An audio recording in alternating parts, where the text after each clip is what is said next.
Is 2026 Connor McDavid's swan song in Edmonton? Let's talk about it on our first season preview edition of Locked On NHL Game Night. When that final horn sounds, you know it's time for Locked On NHL Game Night. All the post-game reactions to every game across the league, every single night, with insights only the hosts at Locked On can provide. Prepare to experience game day reactions like never before. Only on Locked On NHL Game Night. Your team every day. Hello there, hockey fans. Welcome back to Locked On NHL Game Night, part of the Locked On Podcast Network, where it's your team every day. No game to react to, but we're starting something new here. 32 season previews to get you right up to puck drop in October. We will have it. We'll be hearing from our local hosts all the way across the board on all four divisions about their team heading into the 2025-26 season. I'm your host, Cam Stuart, a Bruins fan in Chicagoland. Nick Zararis of Locked On Oilers joins us. Man, it's been another busy spring into summer for Nick Zararis. It's going to be the guy gets no time off because the Oilers just play in the final, draft somebody, and then go into free agency. And then we bring him on for shows like this. And we're talking the biggest stories with the Oilers, the mega contract for Evan Bouchard, whether there's a mega contract coming for Connor McDavid, and whether that's going to be a soap opera throughout the whole season. And of course, Edmonton doesn't need much, but what do they need to get over the top, break the Canadian curse, and win their first Stanley Cup for the first time since 1990? Let's talk about all that and more coming up on this episode of Locked On NHL Game Night. Nick, no other place to start in the summer of 2025. Next year's free agent class is absolutely loaded. And at the top of it still for now is the greatest hockey player on the planet, Connor McDavid. There's been a little non-committal about the future in Edmonton. We take that as bad. So how are you feeling about the prospects of Connor McDavid playing for the Edmonton Oilers past June of 2026? So the first thing I keep telling myself as a self-soothing method is Draisaitl didn't sign his extension last year until September. So with that framework in mind, we're on a reasonable schedule. All McDavid has said is he wants to win. That's the biggest priority. That's what he cares about the most. The Oilers definitely have some work to do as far as getting their roster where it needs to be. We're going to talk a whole lot more about some of the issues coming out of the season, losing 2 top 6 forwards, losing 3 bottom 6 forwards. They've definitely had to remake the roster a little bit, but you alluded to the Bousard extension, and that's one real serious gesture towards McDavid of, this is your guy. We know how important it is for both our power play and our even strength stuff that Bousard is here throughout the duration of his prime. It's nice you got him for 25, 26, 27, 28. That next contract will probably be scary and eye-watering based on where the salary cap might be 4 years from now. But that was the first step of this summer, getting the ducks in the row so that by the end of the summer, when we're starting to talk about captain skate, guys coming back to Edmonton late August, early September, we are in a position where it's just simply a matter of what do we need to get this done, because the team itself is relatively locked in place now, at least the big pieces.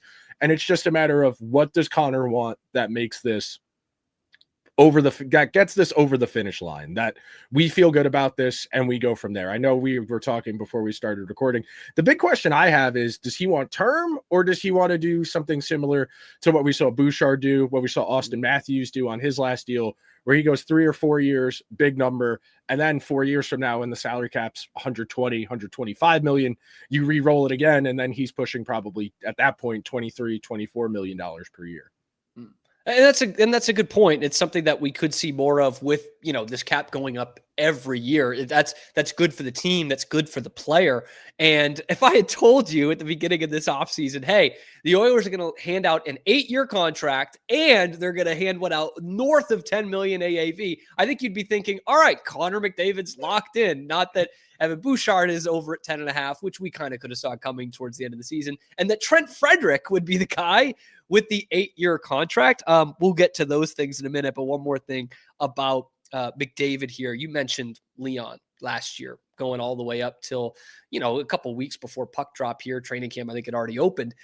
At what point do you get nervous as an Oilers fan? I mean, obviously we're talking about a whole nother year here. This is, a year ahead of when his contract's actually going to be up. But at what point does this get into the season and fans get really worried, or what? I think this gets rectified before the season starts. I don't think the Oilers, it just would not be good business practice to go into the season with that looming over everything. I know that's been the conjecture for a lot of talking head shows over the last month is, well, if you get into the season and you can't extend him, don't you have to trade him like you would ever get even 50 cents on the dollar for the best player in the world? In today's landscape, the way the NHL works, trading the superstar player does not work. You never come out looking good. You never get fair value. And even some teams get okay value, but you still traded away a great player. You know, you go back and you look at some of these deals, whether it's Erik Karlsson, Jack Eichel, whatever, they got okay value in return, but you're never going to recreate what you were getting from that superstar. So I think this gets taken care of before the season. I think Connor's the type of guy who doesn't really want this lingering around the team for a whole season. I think he wants to resign. I think it's just simply a matter of getting all the ducks in the row and putting them in a position where they can be competitive going forward. And I feel like we don't do a good enough job, and I'm definitely guilty of this at times as well. The Oilers were really bad the first 5-6 years of McDavid's career. You know, they weren't a consistent playoff team till he was 24, 25 years old. Now we're getting to the point where he's at his physical prime, 28 years old, best player in the world. Those first 6-7 years, you couldn't even get a semi-competitive team around him other than the one year they went to the second round and lost to the Ducks. I think that was McDavid's second year in the league. So I think there is definitely a bit of trepidation in that respect, that it did take the Oilers so long to consistently put a good team around Connor and Leon. And now the building blocks, they have those two, at least for one more year. Bouchard, Nugent Hopkins, and Hyman are under term for a few more years. Darnell Nurse as well. But they're going to have opportunities here to really transition this team more towards that McDavid Draisaitl window. I mean, the Oilers were the oldest team in the NHL last year, and they definitely lack a next wave of youth. So I think the cap going up will help. I think the aggressiveness in the trade market, where they've gone out and got guys with the intention of bringing them back. You point to Adam Henrique last year, Trent Frederick this year, Jake Wallman, who had term on his contract as well, who'll be on the team this upcoming season as well. I think the Oilers understand they need to start getting younger and start setting themselves up for whatever the next permutation of this team is, because Ekholm, Zach Hyman, Ryan Nugent-Hopkins, all early to mid-30s now, getting to the point where the question of how long they're going to be impactful players is a real consideration. And let's talk about one of the deals they did make this offseason. Evan Bouchard, we've talked about it a little bit here. 4 years by $10.5 million. It's a high AAV number. The term is pretty favorable for a team, and to some degree, Evan Bouchard as well. He obviously had a bit of his deficiencies shown in the Stanley Cup final. I don't think anyone is under the illusion that he is the next great shutdown defenseman in the league, but he's been pretty solid on that end and is very, very good carrying the puck, creating offense. I think he led the Stanley Cup final in shots. So your thoughts on the Evan Bouchard mega contract of 4 years and $10.5 million a year? I think it'll feel a lot more quaint 2 years from now when Quinn Hughes ends up getting $18 or $19 million per year. I mean, Makar's coming in at a crazy number already, but counting stats as a defenseman is the way to get paid. You are never going to, and look, Gavrikov is a great player. Gus Forsling, great players. They're making half as much as Evan Bouchard is on this deal because counting stats are what pay the bills in this league. I mean, Bouchard's got the second highest point per game rate in the playoffs of any NHL defenseman other than Bobby Orr, which is really good company. Anytime you're in the same sentence as Bobby Orr, you're in a really good conversation. He's consistently shown an ability to raise his game in the playoffs over the last 2 years. The first time they lost to Florida, he was arguably their second best player on the entire team. And I'm glad they got the number taken care of. The selfish part of me wishes they could have gone long. They could have gotten 8 years, because by the time 4 years go by, he very well could be a $20 million player 4 years from now, which sounds crazy, but the way money is going to get thrown around over the next 3 to 4 seasons as the cap increases, it's going to make up for lost time. You know, a lot of these guys have had their wages depressed over the last 3 or 4 years because we've been in a flat cap environment. So they really do have an impetus to try and make up for those 3 or 4 years where there just wasn't as much money in the system as there should have been. Money, man. That's what drives the NHL these days. But the Oilers do have a ton of talent as well. It's about filling in some of the pieces. That's what we're going to talk about next. How are the Oilers filling in the pieces to get over that hump and get their names on the Stanley Cup next season? Let's do it next on Locked On NHL Game Night. But first, a word from our sponsor, which is FanDuel. Today, summer sports in full swing. Whether you're about baseball, under the lights, golf on the green, or even that high-stakes soccer action, FanDuel is the best way to make every game even more exciting. You're already following the action. Why not make it a little more thrilling? With FanDuel, you can get in on the game while your friends are getting sunburned at the beach, okay? I've been using FanDuel for a long time now. It's a great way for me to make money. And whether I'm placing the same game parlay or watching a bet ride into the ninth inning, FanDuel makes it feel like I'm a part of the action. And I weigh about $170 soaking wet. Okay, I want to feel like I'm part of the action in some way. If you're new to FanDuel, new customers can bet just $5 and get $150 in bonus bets if your first bet wins. So open the FanDuel app today or visit FanDuel.com to get started. Let me say this one more time just so you can believe it. New customers bet $5 and get $150 in bonus bets if that first bet wins. FanDuel app, FanDuel.com to get started today. Back here on Locked On NHL Game Night, Nick Zararis of Locked On Oilers joining myself, Cam Stuart. He's got the best Muzzy game in this Locked On business. And if you're listening wherever you get your podcasts, you'll just have to settle for his great hockey takes. I'm sorry. But guys, if you're liking it, like the video, subscribe to the channel, find us again on YouTube and wherever you find your podcasts, as well as we get you ready with 32 team previews to get you ready for the 25-26 season. We've talked about Connor McDavid. We've talked about Evan Bouchard. But we need to get into some of the guys that we don't know about just yet and the guys who are going to put Edmonton over the top. But before we get there, Nick, I've got to ask a simple yet probably still painful question because I promise it's going to lead into some solutions. Why did the Oilers not win the Stanley Cup in 2025?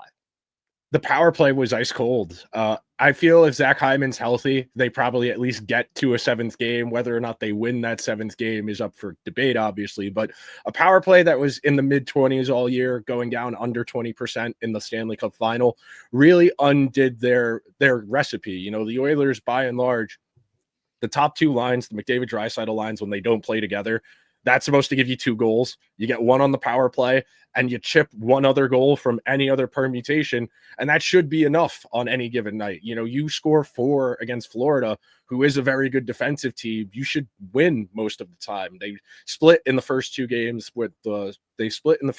when they had hit that 4-goal mark, but they didn't score enough. And as much as I would say their defense was kind of their undoing, that Brett Kulak had a rough final, I felt that was probably the worst hockey he'd played all year, even though he'd played the best hockey of his life in the regular season. The most minutes he's ever played on an average nightly basis this year, really stepped up for them in an important way.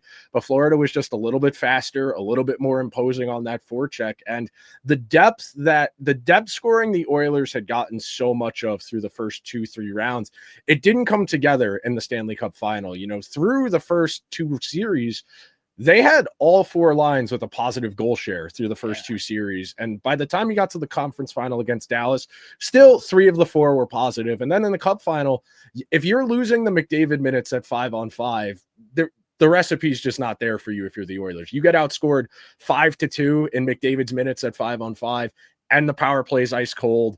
And the depth, you lose Zach Hyman to the broken wrist. The depth starts to take a hit, and then you need to load McDavid and Draisaitl up together to chase the game.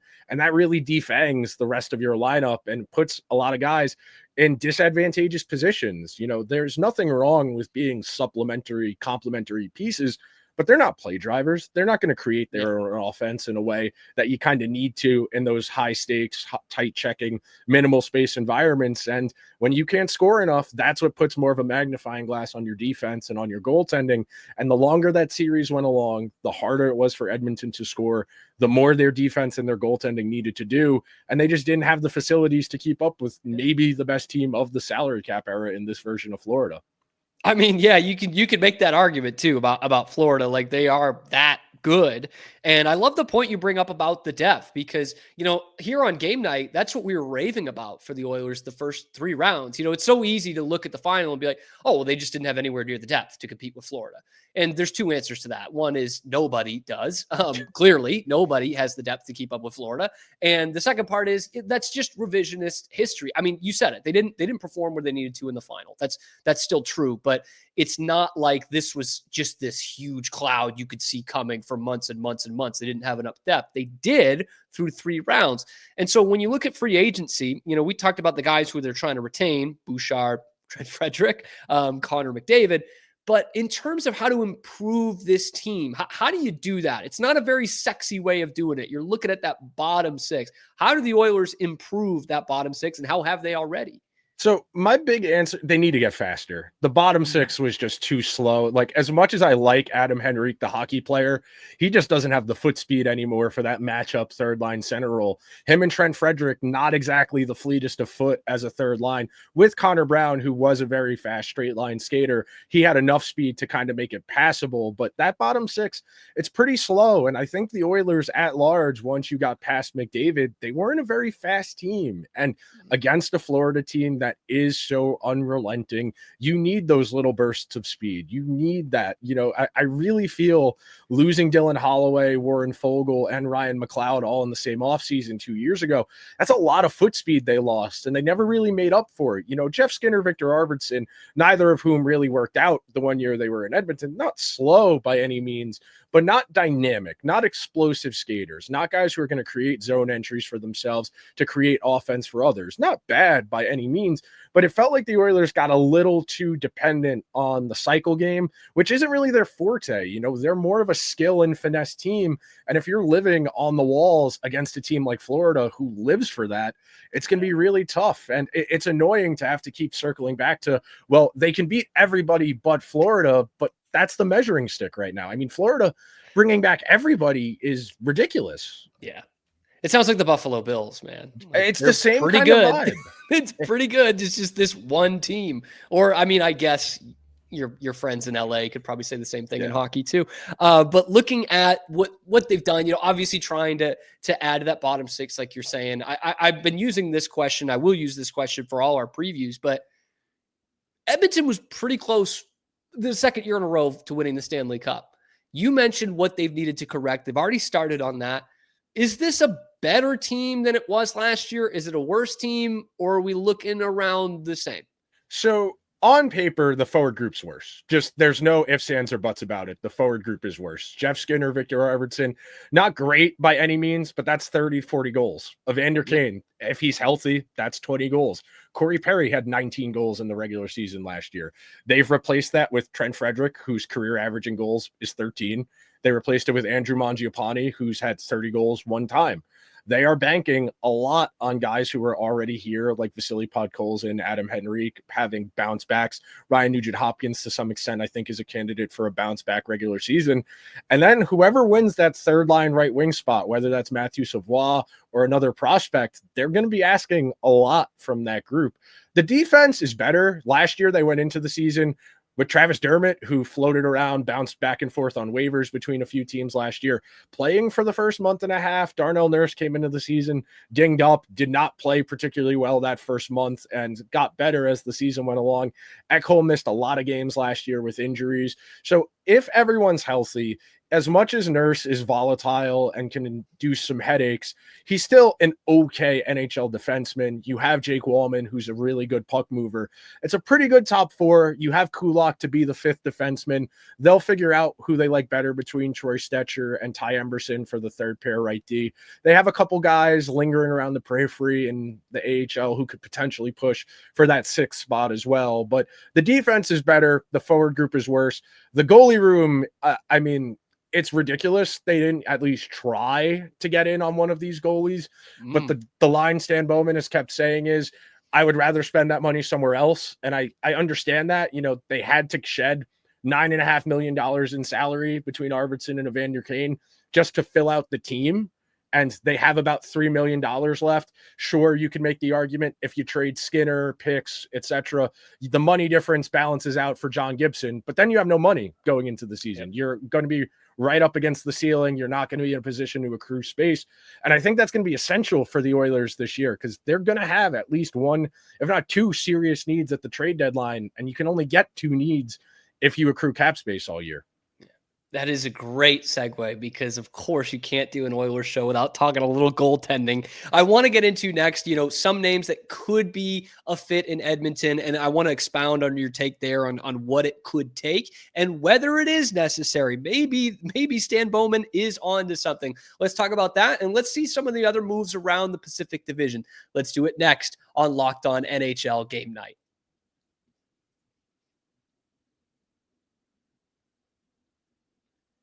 Here with Nick Zararis of Locked On Oilers, Cam Stuart, Locked On NHL Game Night, talking Edmonton Oilers and previewing that 25-26 season. You cannot go through a 24 to 30-minute program about the Edmonton Oilers at this day and age without talking about Stuart Skinner, one of the most divisive hockey players on the planet, man. Hometown hero. Sometimes he's great. Sometimes it's not quite there. Sometimes it's in between, like I think we saw in the Stanley Cup final this year. It's rarely entirely Stuart Skinner's fault, but then again, there's always blame to go towards Stuart Skinner. That's kind of the nature of the position, the nature of the market. So you talked about it a little bit in the last segment, Nick, but what is the goaltending situation for Edmonton? What are the fixes there? Is it needing to get a steadier backup? Could they find someone in the trade market to be kind of a dance partner, maybe give up some future draft capital? Or as Stan Bowman is saying, is this just something they're not worrying about?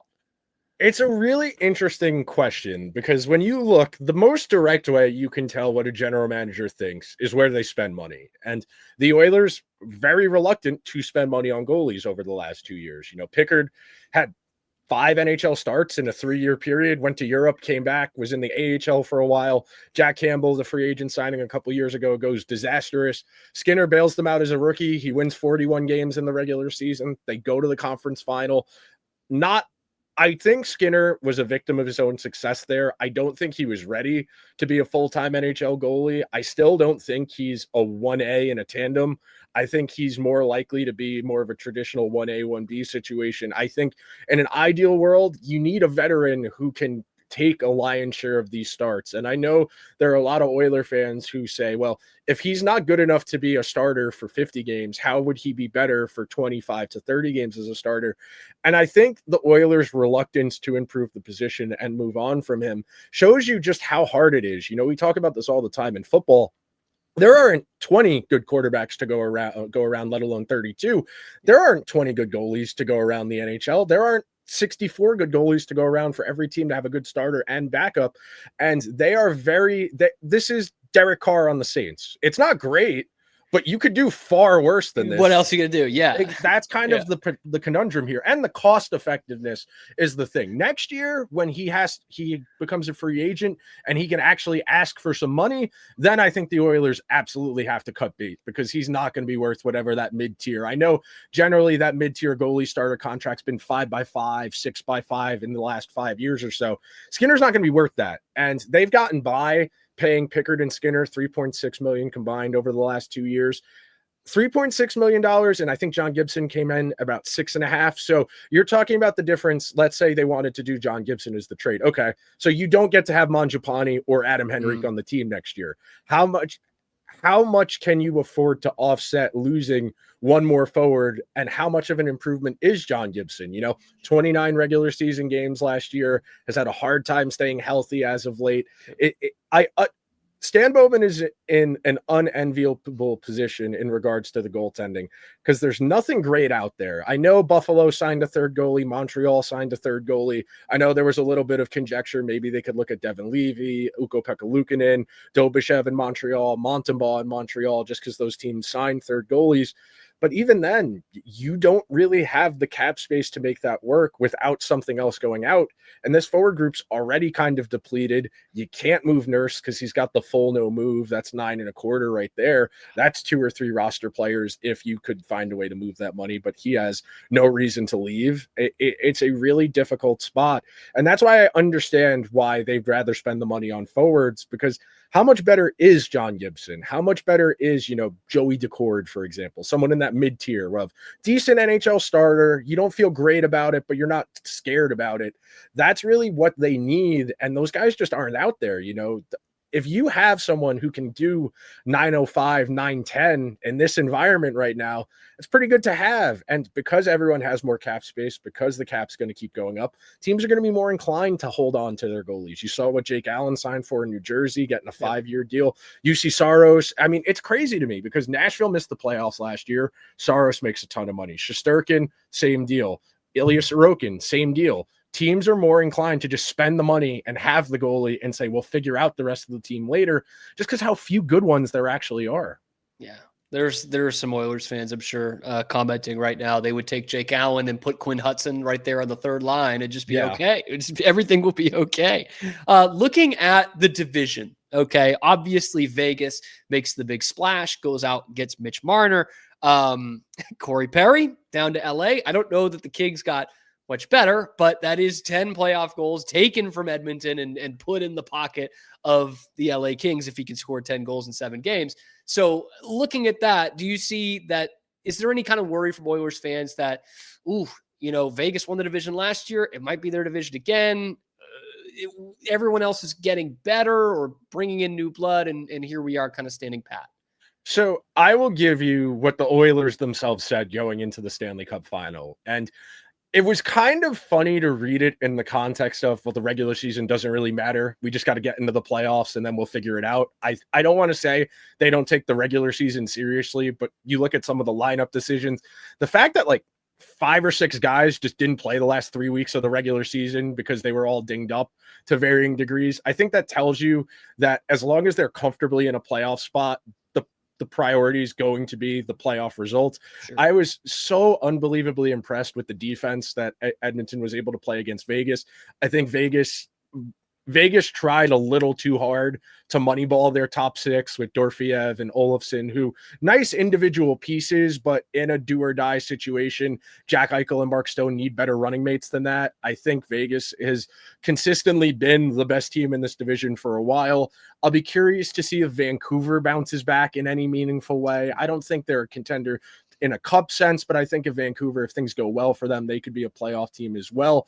The 3 California teams, varying degrees of unserious. I think LA is really stuck as a first round exit, maybe a second round exit if they don't play Edmonton. But this division, it's really skewed towards the top where Edmonton and Vegas get to beat up on everyone else. I'll be curious to see what Calgary does. They were a nice story last year, hung around with Dustin Wolf playing some great goalie and net for them. So I think Vegas and Edmonton are clearly still the 2 best teams in this division. I think Vancouver or Calgary could make it interesting. And then LA is just kind of lingering around there in the periphery. And now I'm going to put you on the spot here in the second week in July. All right, where do the Oilers finish in this top-heavy Pacific Division? And do you see them making another run at the Stanley Cup final and maybe getting over that hump? I think logic and history would tell you they're not getting over the hump. I think the last team to go to the final 3 times in a row and win the 3rd time was in the original 6 era. Just the math is too difficult to win that many playoff series in consecutive years.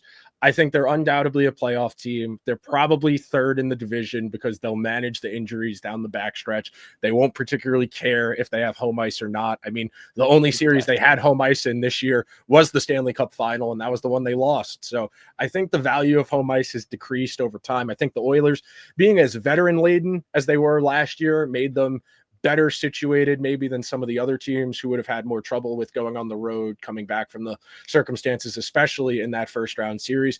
I think they can win the West. I don't think anyone's beating Florida next year. I'm just going to come out. Florida brought everyone back on a team that was already dominant, and Florida will probably have a deadline to or move up their sleeve as well on top of the team they're already bringing back. It's a really scary time. I mean, other than Florida, does anyone feel really that good about their team in either conference? I guess if you want to believe the Mitch Marner buzz, if you're a Vegas fan, I could see an argument for that. But the Oilers got worse. Everybody in the East got a little bit worse. It's a really tough slate right now. I cannot recall a feeling like this. Like when Tampa Bay was in that window where they went 3 years in a row, we all still kind of liked Vegas. We all still kind of liked Colorado to varying degrees. Like, what's Colorado bringing to the table next year? What's that Central that was so scary last year? What's that going to look like? What's Dallas, Minnesota, Winnipeg without Ehlers? There are just a lot of questions. Granted, like you said, second week of July, plenty of time for things to change. But right now, just looking at the spreadsheets and the teams on paper, I have a hard time seeing a world where the Oilers are going to win a Stanley Cup after going to the Cup final 2 years in a row. We will all hold out hope against the evil empire of the Florida Panthers. I'm objective, though. Nick Zararis of Locked On Oilers getting us kicked off in the first season preview edition of Locked On NHL Game Night. Of course, follow him on Twitter. Great Twitter follow. And also, of course, Locked On Oilers on YouTube and wherever you get your podcasts. That's where you find us as well. So be sure to like the video, subscribe to the channel. Let us know what you think about this Oilers season. Get involved in the comment section below. Are they due another date with the Florida Panthers? Let us know. Like, subscribe, find us on YouTube and wherever you find your podcasts as well. We will have 2 more this week. Season previews. We'll stick in the Pacific with an LA Kings preview as well. So stick around for that, and we will see you on the next one on Locked On NHL Game Night.